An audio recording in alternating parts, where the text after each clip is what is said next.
Now 8:38 here on Kiwi.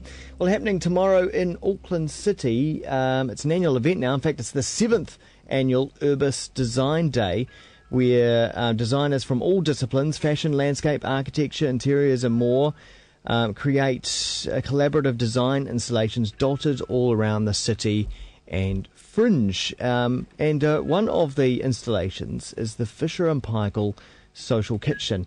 It's a collaboration between Fisher & Paykel and Alt, and I have in the Kiwi studio with me Sonya from Fisher & Paykel and Dean from Alt, both joining me. Hello to you both. Hi, good morning. Yeah.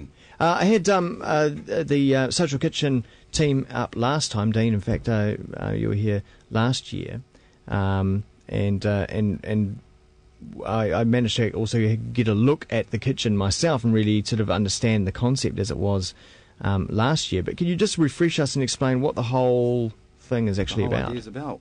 Well, the Social Kitchen is Fisher & Paykel's idea of a sort of pop-up experience, which last year was more sort of like a pop-up restaurant where you could engage not only with the appliances, but we worked and collaborated with chefs and invented new sorts of foods. Like I can remember the favourite taste was a Riesling sherbet, which was like an adult version of a trip to the dairy. Yeah.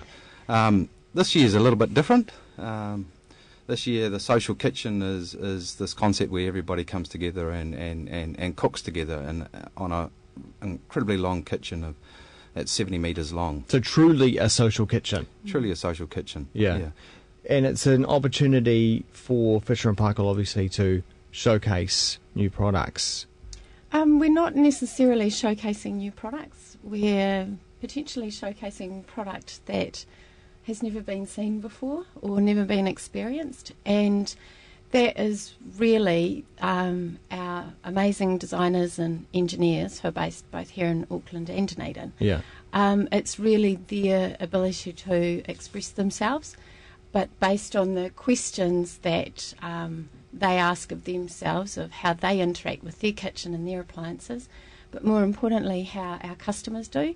So what sort of questions are they asking, sorts of things of, do you grocery shop, more than 3 times a week? So, which in a natural link for that for us is the Fisher & Paykel cool drawer. So you have a refrigeration as a drawer for lots of frequently turning over product potentially. So, so you're likely to see... Depending on the answer to those sorts of questions, that actually can shape how a kitchen is designed or how a product is designed. Yeah, it can shape how a product is designed.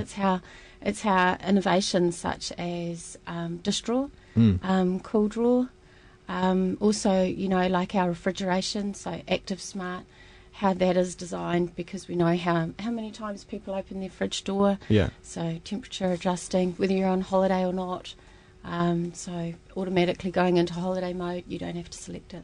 So we're curious about people's questions and how they live their lives. So obviously we encourage people to check out this kitchen, but can you describe what it looks like this time? Yeah, well, this is like Sonya was saying, this is more like a design lab where they're pretty curious minds down there at Fisher & Paykel Design. I mean, we all know that they're good innovators, but this is giving them a chance to sort of make more abstract ideas about the potential of the future of the kitchen.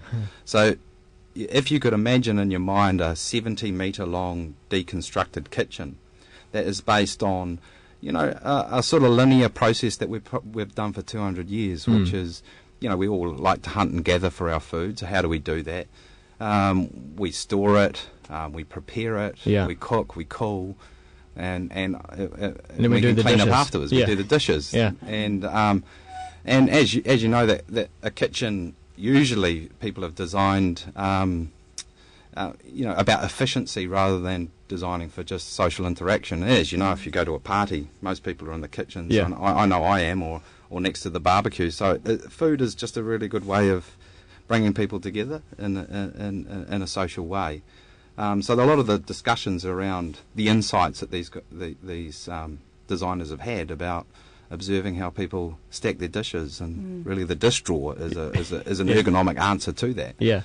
So it's in the cloud this time. Yes. And I understand it's using the full length of the full cloud. length of the Yeah, cloud. it is. That's a long kitchen. That's a long kitchen. Yeah, 70 metres is quite. Is it a long bench with stuff in it? Yes, it's all sorts of things. I mean, and there, we've got sort of live experiences. This time, this is the idea that everybody's a chef. Yeah. So the audience is coming in, and I think there's about 2,500 people that turn up on the day, and you're on the chef's side. So you're actually picking up utensils. You're selecting your piece of steak. You're engaging in melting chocolate with a biscuit shaped like a spoon. Yeah. And so it's all about just having a bit of fun.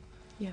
And I understand the Fisher and Paykel staff are going to be serving up some of this food. Right. Yeah, that's definitely right. Like all of the people behind our 70-metre long kitchen, with the exception of one person who has been brought in, our oyster shucker. So with the exception of one person, the rest of the team are our designers and engineers. Wow. So they're the people who design the products for your kitchens and your homes. They're the people who do the engineering and testing and product evaluation behind those appliances. Yeah. So that's a really good opportunity to ask those burning questions about your home appliances that you...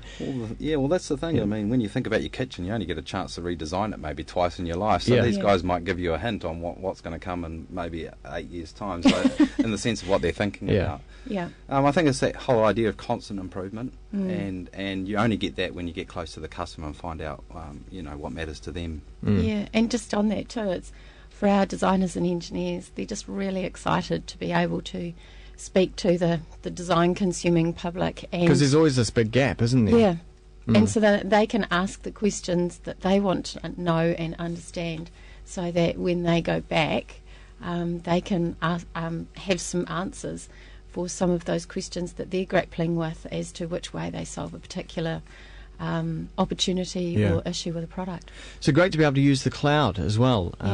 I didn't manage to get down there in the World Cup, so it'd be quite cool to check this out. It's a pretty big space to fill. Yeah. That's why we didn't have much options than go for the 70-metre long kitchen. So the design day is on tomorrow. All the details are at urbismagazine.com and tickets from eventfinder.co.nz. They're only $30. Now, what does that give you? That gives you an amazing experience. So there's the 12 installations across the city, like CBD and Fringe. But most places will also cater for you, so you get some lovely little nibbly food bits, and if you're lucky there might be a drink or two in there as well. But plus all the taxis, transport in between. Yeah. All the taxis as well. So it's like the big day out for design, really. Yeah. And it's a design crawl, isn't it? Yeah, but it's about really collaboration, which I think is great for Auckland, because it takes different design companies and puts them together. Like there's exciting things like the Zambezi fashion brand is working with a museum and an ECC lighting company. Yeah. We're working with Fisher and Paykel, so there's always a bit of surprise on the day. No one knows really what's going to happen. We've probably spilled the beans a little bit too much, but yeah. No, that is all good. So it kicks off at 10 a.m. and goes till 5 p.m. So if you're going to be in Auckland or heading to Auckland tomorrow, this could be something to check out. That urbismagazine.com for all the details. Sonya and Dean, thanks so much for coming on in and telling us all about the Fisher and Paykel. Thank you. Cheers.